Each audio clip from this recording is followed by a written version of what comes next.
அனைவருக்கும் வணக்கம். இன்று நம்ம என்ன ஆசனம் செய்ய போகிறோம்னா சுகாசனம் செய்ய போகிறோம். அது எப்படி செய்வது என்பதை இப்பொழுது நம்ம பார்க்கலாம். இது ரொம்ப ஈஸியாகவே இருக்கும். நீங்கள் பத்மாசனம்லாம் செஞ்சு பழகிட்டிங்கன்னா இது ரொம்ப ஈஸியாக இருக்கும். நெக்ஸ்ட்டு நம்ம சேனலில் பத்மாசனம்லாம் போட்டிருக்கோம், அதையும் நீங்கள் பாருங்கள். பார்த்துட்டு பிறகு இன்னும் சில பேருக்கு இந்த பட்டர்ஃப்ளை ஆசனம்லாம் தெரியும். அதெல்லாம் நீங்கள் செஞ்சிங்கன்னா இது ரொம்ப ஃப்ளெக்சிபிளாக இருக்கும். இப்போ எப்படி செய்கிறதுன்றதை நம்ம இப்போ பார்க்கலாம். கால்களை 2 கால்களையும் ஒரு விரிப்பின் மீது எது வேணாலும் நீங்கள் யூஸ் பண்ணிக்கலாம். பாயோ ஒரு பெட்ஷீட்டோ எது வேணாலும் நீங்கள் யூஸ் பண்ணிக்கலாம். இப்போ நம்ம பாய் போட்டிருக்கோம். இப்போ எப்படி செய்கிறதுன்றதை நம்ம பார்க்கலாம். 2 கால்களையும் என்ன பண்ணுறீங்க, இந்த அளவுக்கு நீட்டி வச்சுக்கிறோம். இப்போ என்ன செய்யணும்னா இடது கால்களை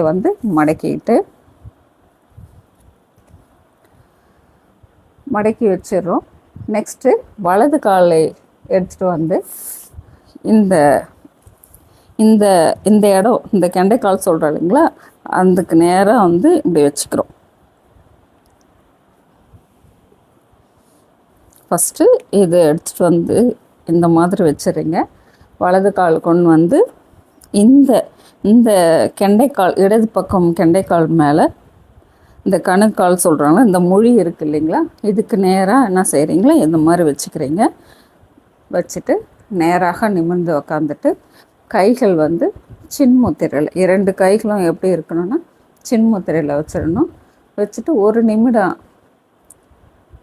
உங்களோட நினைவு புருவ மத்தியில் இருக்கணும். சரிங்களா? கரெக்டாக இங்கே சுரப்பி, பிட்யூட்டரி சுரப்பி இருக்குது, உங்கள் எல்லாருக்கும் தெரியும்.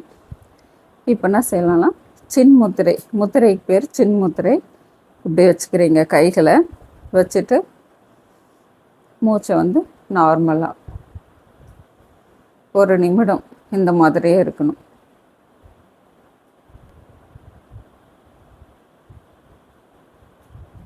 இந்த முழங்கால்கள் மொத்தம் தரையில் நல்லா படிஞ்சு இருக்கிற மாதிரி நீங்கள் வச்சுக்கணும். இதுதான் நீங்கள் ரொம்ப முக்கியமாக கவனிக்கணும்.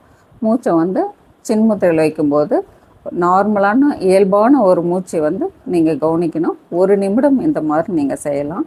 இந்த ஆசனத்துக்கு பேர் சுகாசனம். தொடர்ந்து இதனுடைய நன்மைகளும் நம்ம பார்த்துடலாம். சுகாசனத்தின் நன்மைகளை இப்போ நம்ம தொடர்ந்து பார்க்கலாம். ஃபஸ்ட்டு இதனோட நன்மை என்னன்னு பார்த்திங்கன்னா, இந்த ஆசனம் நம்ம செய்யறதுனால வித்த ஆற்றல் கெட்டித்தன்மை பெறும். நெக்ஸ்ட்டு பார்த்திங்கன்னா பால் உணர்வு சமநிலையை அடைகிறது. அதுக்கப்புறம் பார்த்தோம்னா மனம் அமைதி நிலையை அடையும். நிறைய பேருக்கு நிறையா இப்போ சின்ன குழந்தைங்க கூட டென்ஷனாக இருக்கிறேன் அப்படிலாம் சொல்கிறாங்க. அந்த மாதிரி இருக்கிற பசங்களாக இருந்தாலும் சரி, பெரியவங்களாக இருந்தாலும் யாராக இருந்தாலும் சரி, இந்த ஆசனம் செய்யறதுனால நமக்கு ஒரு ப்ளசண்ட்டான ஒரு ஃபீலிங் நமக்கு ஏற்படும். எந்த ஒரு டென்ஷன் இல்லாமல் இருக்கலாம் இந்த ஆசனம் செய்கிறதுனால. அதுக்கடுத்தது பார்த்திங்கன்னா முகம் நல்ல பொலிவாக இருக்கும் இந்த ஆசனம் செய்கிறதுனால. நெக்ஸ்ட் பார்த்திங்கன்னா நிறைய பேருக்கு இப்போ இருக்கிற பிரச்சனை, வயதானவர்களுக்கும் சரி, சின்ன பிள்ளைகளுக்கும் சரி, ஞாபக மறதி, படித்ததெல்லாம் மறந்துடுதுன்னு சொல்கிறாங்க. நெக்ஸ்ட்டு பெரியவங்களும் எந்த பொருள் எங்கே வச்சன்றதும் மறந்துடுறாங்க. அப்படியா இருக்கிறவங்களுக்கும் இந்த ஆசனம் செய்கிறதுனால நல்லா ஞாபக சக்தி ஏற்படும். இன்னும் நிறைய நன்மைகள் இருக்குது. தொடர்ந்து நீங்கள் இந்த ஆசனங்கள் செய்து இதனுடைய பயன் அடையுமாறு கேட்டுக்கொள்கிறேன். நன்றி. வாழ்க வளமுடன்.